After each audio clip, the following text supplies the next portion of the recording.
Assalamualaikum warahmatullahi wabarakatuh. Pada kesempatan kali ini saya menceritakan kisah Nabi Sulaiman dengan Ratu Bilqis. Nabi Sulaiman adalah seorang nabi dan raja yang saleh. Allah memberi mukjizat kepadanya sehingga dapat memahami bahasa binatang dan menundukkan bangsa jin. Beliau sangat berwibawa dan ditakuti semua anak buahnya dan para jin-jin. Suatu ketika, Nabi Sulaiman mengumpulkan seluruh tentaranya yang terdiri dari manusia, binatang, dan para jin. Mereka semua berkumpul memenuhi undangan sang raja di balai. Semua jenis binatang, besar dan kecil datang menghadiri pertemuan itu. Setelah semua diperiksa, maka Nabi Sulaiman mengetahui bahwa burung hudhud ternyata tidak hadir ke acara tersebut. Sebenarnya burung hudhud ini adalah mata-mata pasukan Nabi Sulaiman, yang bertugas mencari informasi sebanyak-banyaknya tentang apa saja yang patut diketahui oleh Nabi Sulaiman. Melihat keterlambatan burung hudhud ini, Nabi Sulaiman terlihat agak jengkel sambil bertanya, "Di manakah burung hudhud? Mengapa belum kelihatan?" Padahal tugasnya sangat penting, yakni mencari sumber mata air baru. Melihat hal ini, semua pasukan yang hadir tidak berani menjawab sedikit pun. Manakala Raja Sulaiman berhenti bicara, tiba-tiba burung hudhud datang. Tampaknya ia habis terbang jauh dan dengan kecepatan tinggi, hingga ia tersengal-sengal.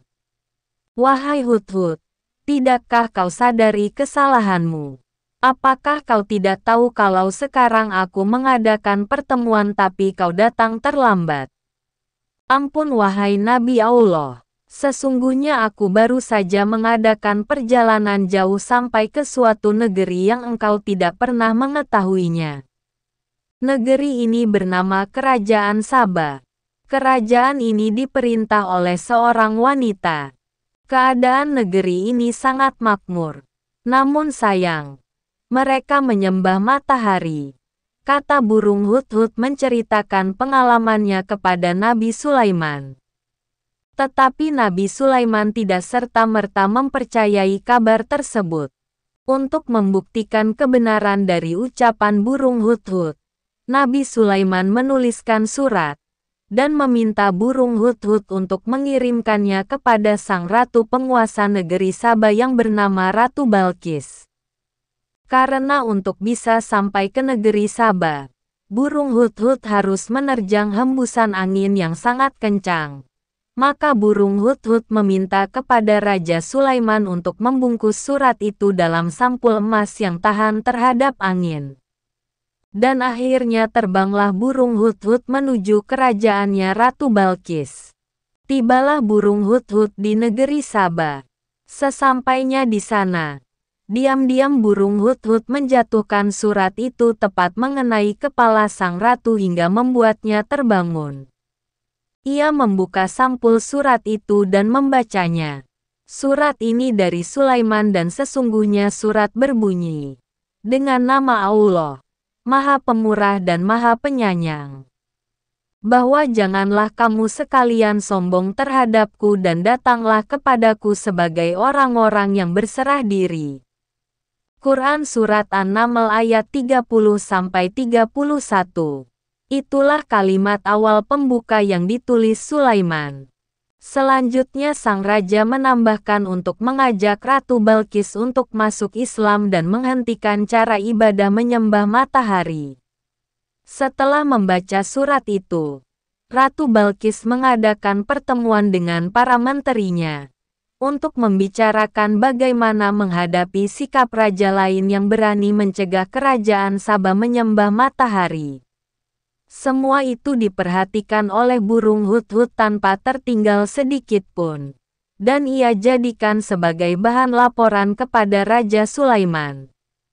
Kembalilah burung hudhud ke Sulaiman. Melihat burung hudhud kelelahan akibat terbang dalam jarak jauh, Nabi Sulaiman pun menjulurkan tangannya sehingga burung hudhud bisa hinggap di tangan Nabi Sulaiman. Kemudian burung hudhud menceritakan semuanya dari mulai sang ratu membuka surat hingga mengumpulkan semua menterinya untuk membicarakan langkah apa yang akan diambil sehubungan surat Nabi Sulaiman tersebut.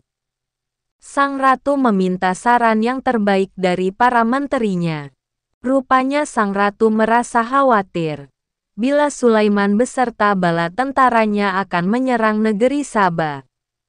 Untuk itu, Ratu Balkis berkeinginan untuk mengirimkan seorang utusan kepada Nabi Sulaiman sambil membawa hadiah-hadiah yang menarik. Mendengar cerita hudhud, Nabi Sulaiman pun tersenyum. Akhirnya utusan dari negeri Saba pun pergi ke kerajaan Sulaiman. Utusan itu disambut dengan ramah tamah oleh Nabi Sulaiman. Setelah mendengar cerita itu, maka Raja Sulaiman pun berkata, "Kembalilah kamu dengan hadiah-hadiah ini kepada ratumu. Katakanlah kepadanya bahwa Allah telah memberiku rezeki dan kekayaan yang melimpah ruah dan mengaruniaiku nikmat yang tidak diberikan kepada makhluknya yang lain.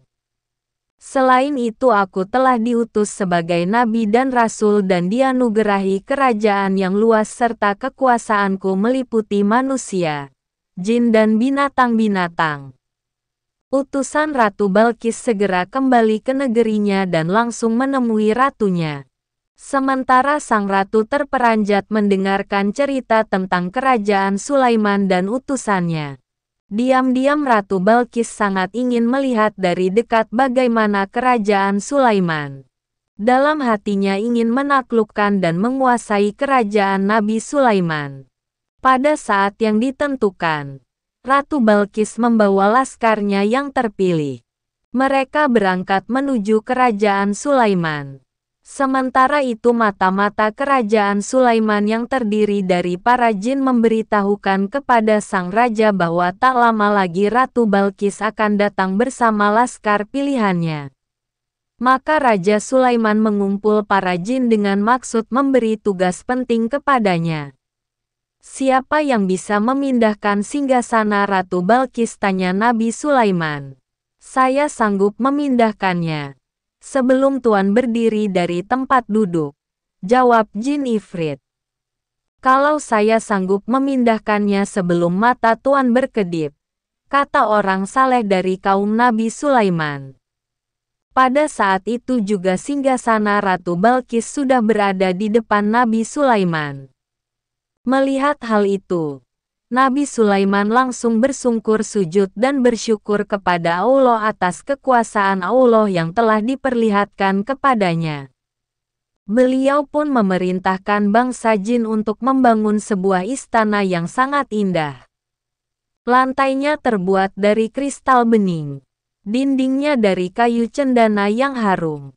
Atapnya terbuat dari kaca sehingga cahaya matahari dapat dibiaskan menjadi 7 warna.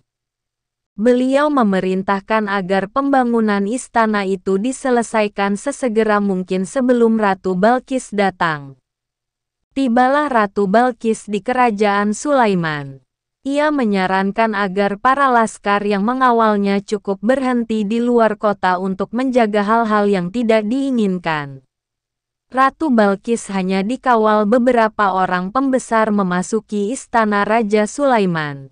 Ia benar-benar takjub dengan kemegahan dan kemewahan istana yang dimiliki oleh Nabi Sulaiman. Berkali-kali mulutnya berdecak kagum dan kepala bergeleng-geleng. Ratu Balkis dipersilahkan duduk di singgasana yang telah dipersiapkan. "Wah, rasanya seperti singgasana di kerajaanku," gumam Balkis terkagum-kagum. "Benarkah?" tanya Raja Sulaiman. "Ya, ini benar-benar persis seperti singgasanaku. Ketahuilah bahwa singgasana ini memang benar-benar milikmu. Singgasana ini kupindahkan kemari sebelum engkau datang," kata Nabi Sulaiman sambil menjelaskan. Ratu Balkis semakin heran dengan kemukjizatan Sulaiman.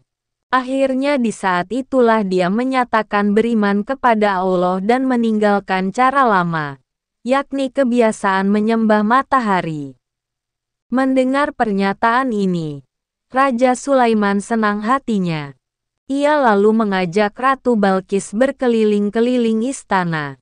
Lagi-lagi Ratu dibuat takjub ketika memasuki lantai kaca yang dikiranya air, sehingga ia buru-buru mengangkat gamis atau baju panjangnya. "Tak usah mengangkat gamismu.